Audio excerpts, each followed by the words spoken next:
After signing the #1 recruiting class in the 2024 cycle, Kirby Smart and the Georgia Bulldogs continue to roll, this time in the transfer portal. They've added 3 players through the portal so far this season. At first, it was London Humphreys, big-time playmaking wide receiver, 6'3", 190 out of Vanderbilt. He scored a touchdown against Georgia last year.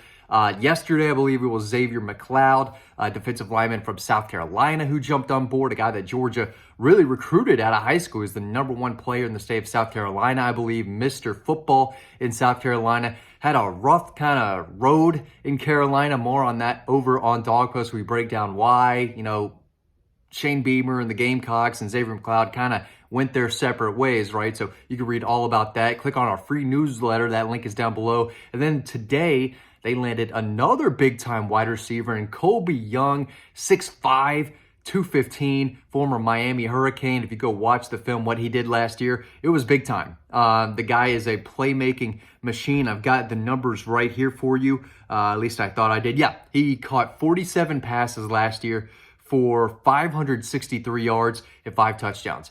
Dude's productive. He can catch the jump ball. He can make a tough catch in traffic. He's great in the screen game. You get him the ball for 6'5", 215. Dude runs like a deer. He's pretty quick, and he's got some acceleration, some explosiveness for someone like him, but it's the ball skills, the catch radius. That's what stands out about Colby Young. And they could add a running back out of the transfer portal sooner than later. If you're on Dawg Post, you know who I'm talking about, and you probably expected that guy who's transferring from another SEC school, an SEC rival. Probably expect that news coming soon. In fact, you probably thought it was going to happen earlier. So do not think that Georgia is done in the transfer portal at all. Probably still need another defensive lineman or 2. Got to build depth there. We saw that, against Alabama in that SEC title game. Got to have beef, got to have depth in the trenches if you want to win the whole thing. And Kirby Smart knows that. He won in 2021. He won it in 2022. And a big reason why is because of their play in the trenches. But so far, they've added 2 big-time wide receivers, exactly what they did last year, adding Dom Lovett from Missouri, Ra Thomas from Mississippi State, and both of those guys played a decent amount this past year and made an impact. So, wide receivers different than the offensive defensive line, and Kirby Smart talked about that earlier this week. At wide receiver, you go out and get a guy or 2 or 3, even if you want, out of the portal each and every year. There's a reason why they only took 2 wide receivers in that 2024 class, and it's tough for Georgia to go out on the recruiting trail and sell to 5-star wide receivers playing time and the ability to catch 80 passes and go over 1,000 yards. It just doesn't happen at a place like Georgia. You better be able to block, blocking in the run game, and you got to rotate in and out. So, someone asked me on Dawg Post the other day, does Georgia have a problem recruiting the wide receiver position? I said, I don't think they have a problem. They just, when they go into these homes, they can only say so much. Here's what we can do for you here, here, and here. Here's what other guys have done. But at the same time, we've seen freshmen come to the University of Georgia at wide receiver and make plays, right? 2019, George Pickens, 2020, Jermaine Burton, 2021, A.D. Mitchell, 2022, Dylan Bell. So you can play early at wide receiver, but in this day and age, you gotta, at least in Athens, you gotta recruit well at the high school level on the line of scrimmage.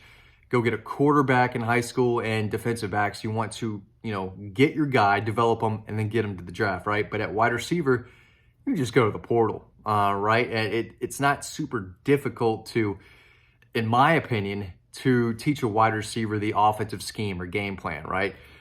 So a guy like Colby Young, I think, is going to bring obvious size. He's going to be one of the biggest wide receivers in the room, but big-time playmaking ability. You can get this guy to stretch the field. You can make plays with him down the field, or he can help in the screen and the short passing game. Same with London Humphreys, who's a really good athlete. I think a lot of people missed on him out of high school, but he can take off, and he runs really well for 6'3". He can jump. He's going to test out the door, out the window, whatever you want to call it. I definitely said that wrong, but it's where we are, right?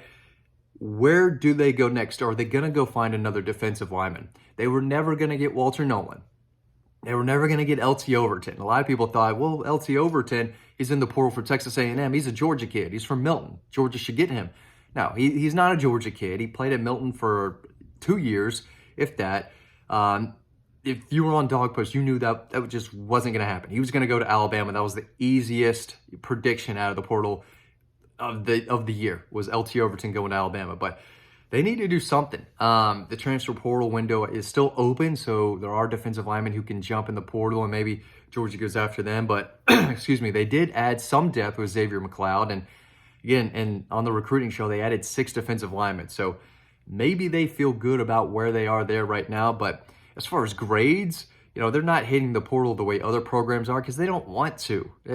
Kirby doesn't want to live by the portal. He wants to find his guys at the high school level and develop them and coach them up and be the player they want them to be. They don't want to live in the portal like Deion Sanders and all these other programs. Because at the end of the day, if you're playing, except if you're Javon Dumas-Johnson and maybe a couple others, if you're playing at Georgia, why would you leave? Why would you leave? So there aren't a ton of guys playing who are leaving, so it's not like Georgia has to replace them, if that makes sense. But at the end of the day, they've got 3 out of the portal now, and they're not done. I do think if they land this running back that I think they're going to land or expect them to land, actually, I've already written the story over on Dawg Post, just waiting for the news to drop now, then I think you're going to see 4 guys at that point who could make an immediate impact next year, especially these receivers. Now let's talk about the wide receiver room real quick. With London Humphreys, with Colby Young, you still have Robert Thomas coming back. You still have Dominic Lovett who could come back. I think Ladd McConkey's gone, and he probably should be. He's not going to enhance his draft stock at all by coming back. He is what he is, and if he's healthy, I do think he could play pretty well at the next level. You still have Dylan Bell. You still have Arian Smith. You still have CJ Smith. So you've got some guys. Tyler Williams is a freshman. A lot of people have talked about. Anthony Evans, you saw him, I think, make a really nice punt return against Alabama. I think he's kind of an X factor, speedy receiver that the Georgia staff is probably really high on. He could play more next year, but at wide receiver, they're in a good spot, especially with these 2 coming in. So if you're Carson Beck, you got an athletic 6'3" guy who can run in London Humphreys. You got another 6'5" weapon who can, leap up in the air and catch a big-time ball over a defender, a guy who can really score. And, you got to be pretty happy for Carson Beck right now. He's got some weapons, and I think he's going to add another one at running back. Not sure if they're going to bring anyone on the offensive line. They don't really need to. Don't think they're going to bring in a linebacker. They don't need to. Same with defensive back. I mean, they're pretty solid there. They don't need another tight end. Probably need a quarterback, though. They've got Carson. They've got Gunnar Stockton. They've got Ryan Puglisi. Kirby said multiple times, you want to have 4 quarterbacks, especially in the SEC, best conference in college football. You're playing against quality defenders and defenses every week. So if your starter goes down, you got to have a guy or 2 behind him who can win games. That's Florida State. It's really important to have a solid backup quarterback who can win you some games. They don't have one. That's why they're not in the playoff right now. It's because they don't have a backup quarterback that is good enough to lead them to victories against elite programs. Georgia might have that in Gunnar Stockton, maybe Ryan Puglisi, but I still think they might go to the portal for a guy as well. And of course, you can read all of this over on Dawg Post. It's free to sign up to our newsletter. That link is down below, like I said earlier. We've got a lot of free stories. I think the last 3 stories we've written have all been free. So not a lot is free in this world, but it's free to sign up to our newsletter, and it's free to read all the stories we have. But so far, Georgia's adding guys that they need. They're not going to reach for someone in the portal same way they're not going to reach for someone out of high school. They're going to get guys that fit their system, that want to work, want to compete, and want to get better. And that's what they're doing right now. But those 2 receivers are going to play, and I think Georgia is going to really like what they get out of these guys. They're both productive. They both bring size. They both bring ball skills. There's a lot to like both of those guys, and I do think that a running back is on his way to Athens, probably sooner than later. Could have happened a week or 2 ago if you're asking me, but not sure what's taking so long there. But he's another guy who I think could maybe lead the team in rushing next year. The minute he jumps on board, I think he's a candidate to do that. For more on that, of course, you can head over to Dawg Post. None of our subscribers are surprised by this news. It feels like our job is to keep them informed on news days before it happened. And we make these videos sometimes days in advance because we know it's coming. That's what insiders do, right? So we want to get y'all over to Dawg Post because there's a lot over on the website that we can't really share on YouTube. So if you love these videos, again, we appreciate all of you. We love our YouTube audience. Thank you for watching. But if you do enjoy these videos, check us out over on Dawg Post. We'd really appreciate it. Thanks for watching this video. I hope to see you over on the website.